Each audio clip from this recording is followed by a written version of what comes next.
Before there was land, before there was sky, before the gods knew their own names, there was only Ginnungagap.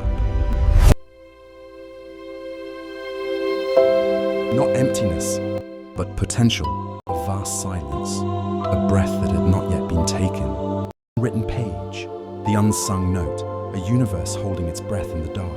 Within its infinite depths, echoes of what could be stirred without a sound. Whispers of futures, of worlds waiting to be born, of titans and gods yet unformed.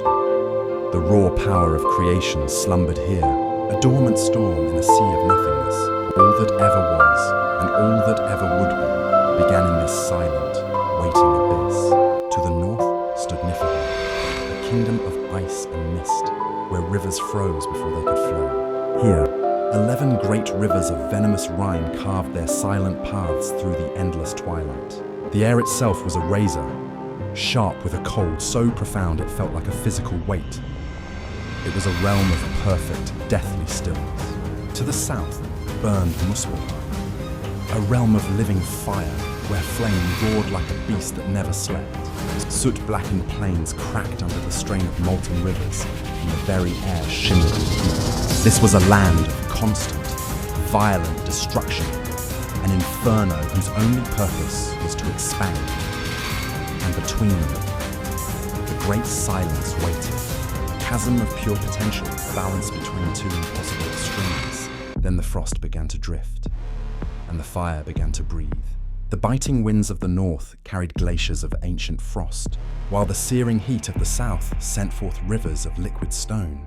In the silent space between them, two opposing infinities prepared to meet. Ice touched flame, and the void woke up. A hiss that deafened silence itself echoed where nothing had been before. Steam, vast and luminous, billowed out, a cosmic storm of creation and destruction. The chaos churned, and from the melting rime, life began to drip into existence.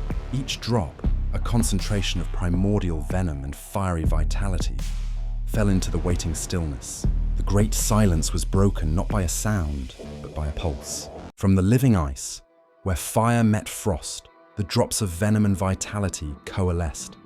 A form began to gather in the swirling chaos. From this union of opposites rose a being, Ymir, the first giant. He was the first true shape in the formless darkness, the first anchor of existence in the endless drift.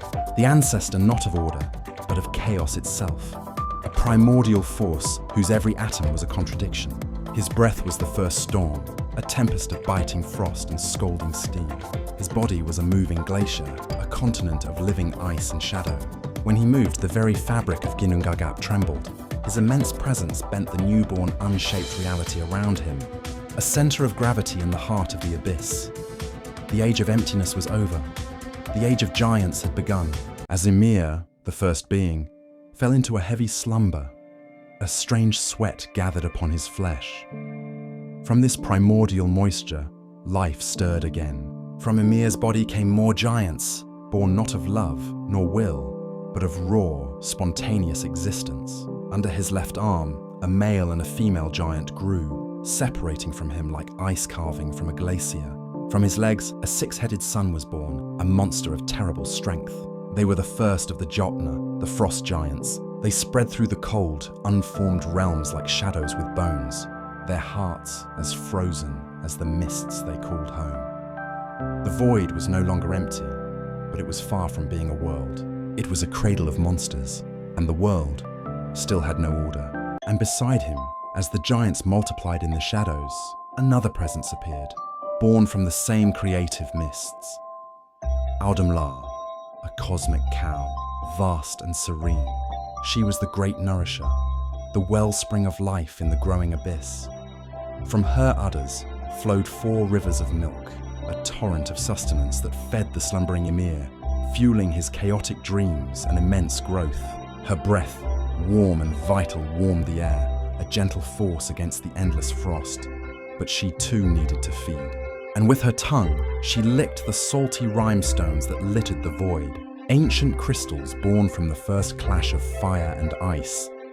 She was not merely eating, She was sculpting. She was searching, drawn to a specific block of ice that held a secret, a power that was not of giant kind. Day after day, the great cow Audumla licked the rhinestone, her tongue shaping the frozen salt. It was a patient, rhythmic act of creation. At the end of the first day, a man's hair appeared in the ice. By the evening of the second, a head was free. On the third day, she carved a figure from frozen time. First the head, then shoulders. And then, as the block of ancient frost shattered into 1,000 glittering shards, a full being stepped free. He was beautiful, powerful, and radiated a light that was entirely new to the void. His name was Buri. He was the ancestor of the gods, the first of the Aesir. In his eyes was not the mindless hunger of the giants, but intelligence and purpose. A new force had awakened in the cosmos. He was not born of chaos, he was born to shape it. From Buri, the first god, came a son, Bor, who inherited his father's divine spark and solitary strength. He walked the new, hard ground of a world that was not yet a world. In time, Bor took for a wife the giantess Bestla, daughter of the frost titan Belthorn, mingling the fire of the gods with the ancient ice of their enemies in a fateful union. And from that son, from that cosmic marriage, came 3 brothers, Odin, Vili, and they awoke together into the vast chaos of Ginnungagap, a realm ruled by frost and shadow, dominated by their own giant kin. But unlike the giants, who were content with mindless existence, the brothers were filled with a burning, world-shaping purpose. A vision. They saw the swirling mists and the endless ice not as a home, but as raw material. They were not born to survive the world, they were born to build it. The 3 brothers looked out upon the endless winter of Ginnungagap, a realm of shadow and ice. They saw the monstrous frost giants, their own kin, multiplying without purpose, spreading a mindless, destructive chaos through the void. And their gaze fell upon the source. Ymir, the first giant, dreaming his chaotic dreams in the heart of the abyss. He was the great ancestor, the father of all. But as the brothers watched him, they saw something more, and they looked upon Ymir, not as a father, but as raw potential, as a world waiting to be made. They saw mountains in his bones, the sea in his blood, the clouds in his brain, and the arching sky in his skull.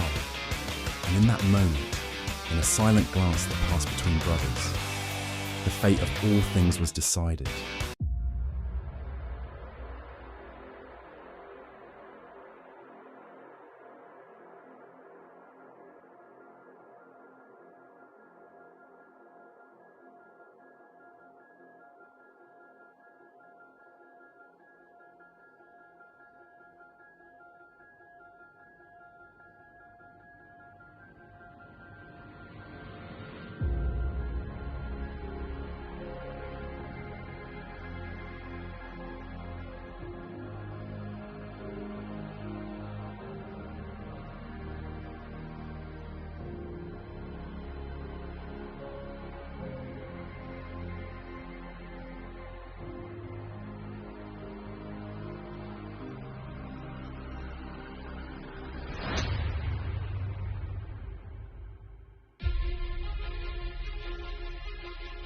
Before the world was born, the gods chose to make it, and in the next breath of time, everything would change.